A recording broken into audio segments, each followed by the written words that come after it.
জয় মা তারা, জয় গুরু বন্দে। কী দেখে বুঝবেন যে হাঁপানি রোগ হবে?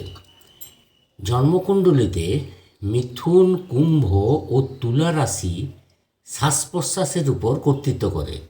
যদি ওই গৃহগুলি আক্রান্ত হয়ে পড়ে তাহলে বুঝতে হবে শ্বাসকষ্ট ভোগ করতে হইবে।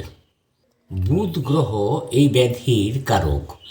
যদি বুধ গ্রহ দুর্বল হয়ে পড়ে, খারাপভাবে অবস্থান করে অথবা অশুভ গ্রহের দৃষ্টি থাকে তাহলে হাঁপানির মতো রোগ হওয়া সম্ভব।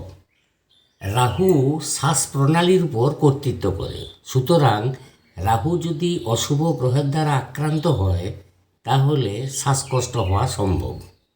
চন্দ্র কাশির সৃষ্টি করে, সুতরাং চন্দ্র খারাপভাবে অবস্থান করলে অথবা অশুভ গ্রহের দ্বারা দৃষ্টি থাকলে কাশির সৃষ্টি হয়। তোমাদের পাশে আছি, সকলে ভালো থেকো। আমার ভিডিও ভালো লাগলে পাশে থেকো। রাধা রাধা।